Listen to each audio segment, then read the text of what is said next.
Hey everybody, Ryan coming back at you with a video. Today I'm going to be doing the video that I've been talking about doing really for the past week and a half, and I just kind of wanted to discuss this film with you. It will, towards the end, I will get into spoilers, but until I do that, I'll let you guys know ahead of time. So today I just wanted to talk about 1973's film Scarecrow, starring Gene Hackman and Al Pacino. It was directed by Jerry Schatzberg, who also directed Panic in Needle Park, which is pretty sure that film came out in 1971, starring Al Pacino, and that's the film that Francis Ford Coppola saw and realized that this guy could be Michael Corleone. So this is Al Pacino a few years later, working with him again, this time with Gene Hackman. Now, up until this point, Gene Hackman had been doing a lot of, blockbuster type stuff like French Connection, and then he did, did some theater as well, everything like that. But he was still willing to give like smaller films a shot. And, Al Pacino, that was his thing, was stage and small films, which eventually became blockbusters, but he loved making these smaller films. So Scarecrow is a smaller film. It had a very low budget. And unfortunately, it was considered a box office flop. It did not make that much money. It was really overshadowed by everything else. I mean, Al Pacino was just in The Godfather, and Gene Hackman was just in The French Connection. And around the same time, the same year, The Conversation came out, directed by Francis Ford Coppola with Gene Hackman, and that was getting a lot of Oscar buzz. And then after that was, The Poseidon Adventure with Gene Hackman, or after this was The Poseidon Adventure with Gene Hackman, and then The Godfather Part 2 with Al Pacino. So it was overshadowed by all these films, plus Al Pacino was doing Serpico around this time period too. So all these great films were overshadowing this underappreciated film, in my opinion. So basically, it's about these two guys. One, his name is Max, and he is an angry guy. He's very cynical, and he's homeless, and he's trying to get to Pittsburgh. And through a chance meeting just on the side of the road, you have Al Pacino's character, who goes by the name Lion, and he left his wife. He was in the, I think he was in the Navy. I don't know, he spent 5 years on the sea. So that could have been, I can't remember if it was Navy or just work, but he had left his wife. She was pregnant. And he's kind of he's trying to get back to his kid. He has a little package with him, and he's trying to meet his kid. He hadn't seen him. His kid has to be like 5 years old by now. And so these two guys meet up. He is very optimistic. He's a clown. He says that he just loves spreading joy and being goofy because it makes people laugh. So it's a very good contrast to Gene Hackman's character, who's really angry. And he is such an innocent, sweet character. And you just feel for him. You feel for him. You sympathize with him. He just wants to get back to see his kid. And so basically, Gene Hackman and him meet up. And Gene Hackman's like, I got enough money. We're going to start a car washing business, and you could join me. Then we could raise money. You go see your kid and blah, blah, do whatever you need to do. We're going to make some quick dough. And so the movie is basically like the Odyssey going to their destination, which is Pittsburgh, but they were going to stop in Detroit so he could give a present to his kid.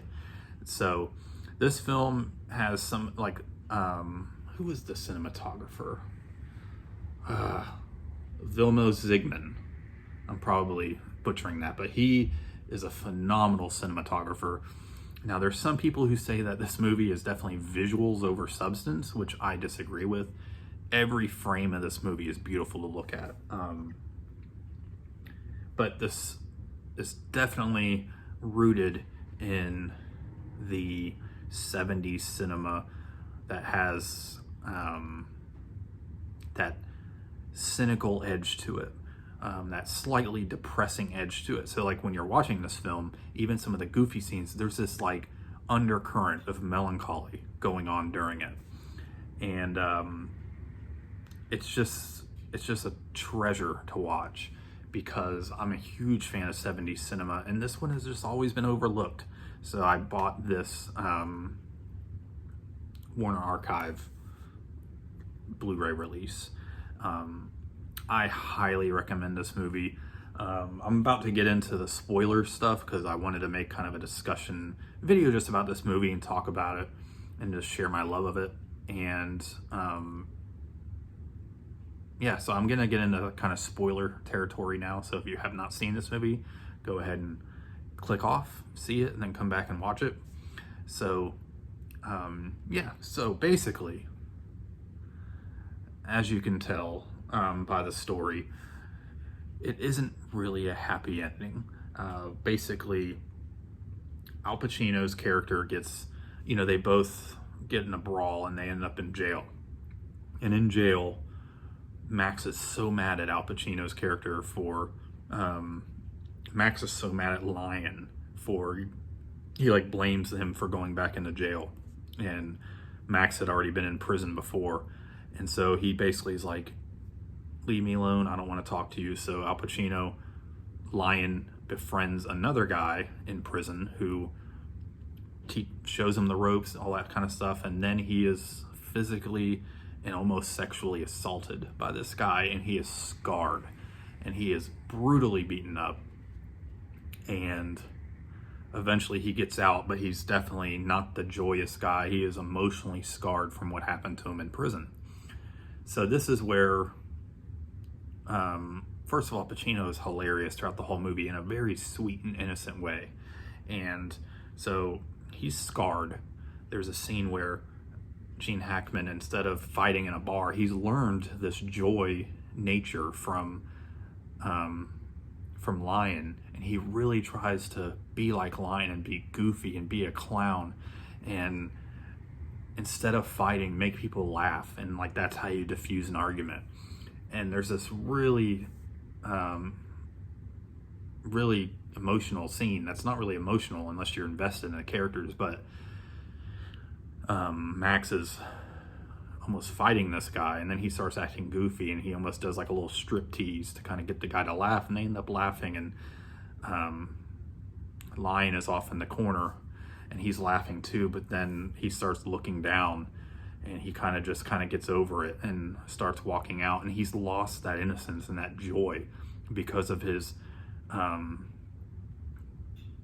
emotional trauma and physical trauma that he experienced, and he's not the same optimistic person. So they leave, and he gets to Detroit and he sees his wife's house, their kid and stuff, but he doesn't want to go in. So he calls her and says, I want to come by, I want to see my son and stuff like that. And she is so angry, understandably.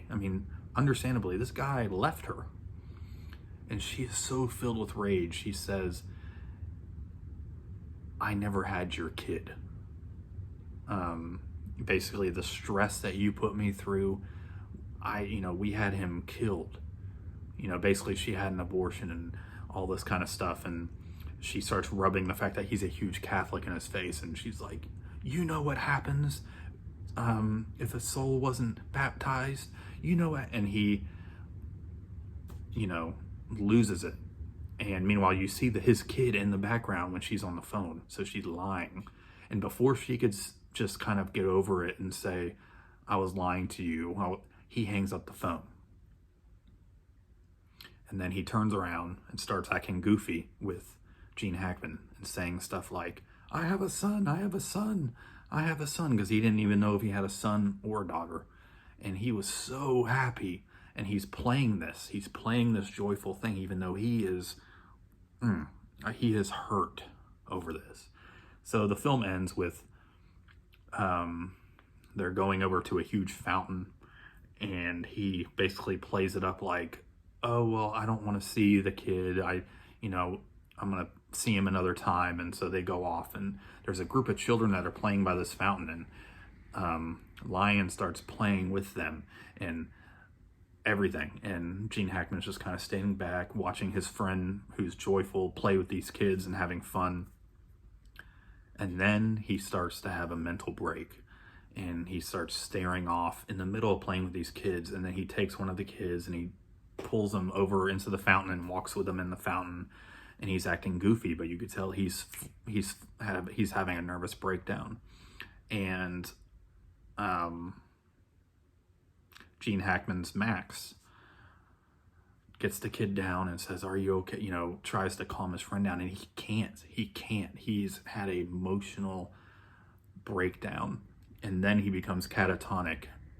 The movie ends with him at the hospital talking to the doctors, and the doctors are like, "We could do anything. We're going to do everything we can to help him, but he is in a catatonic state.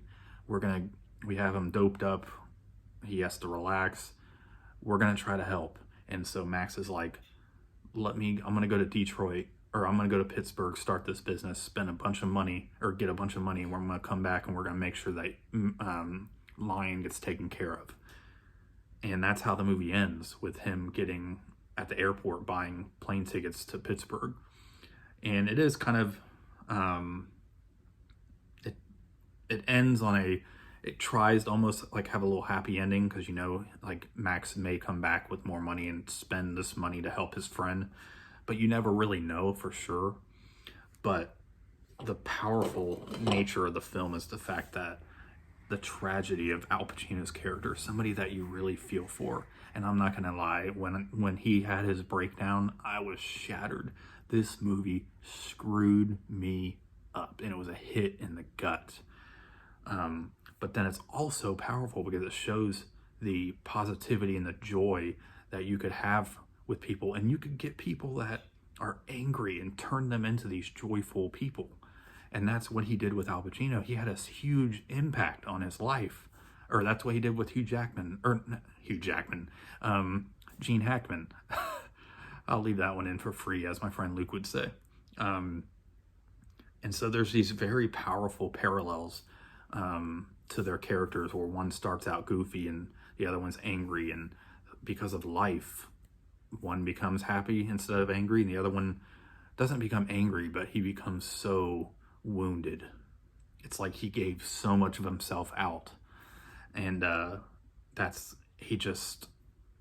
crushing.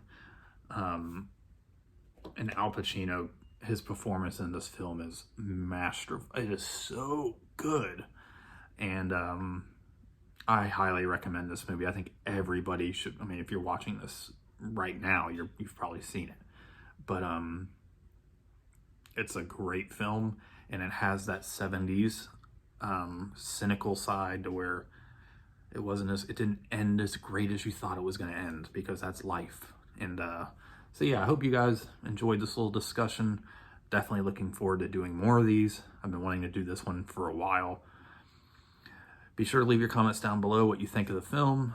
Give the video a thumbs up, share it around. I'm back. So let your friends know that Ryan is back. See you guys in the next video. Bye.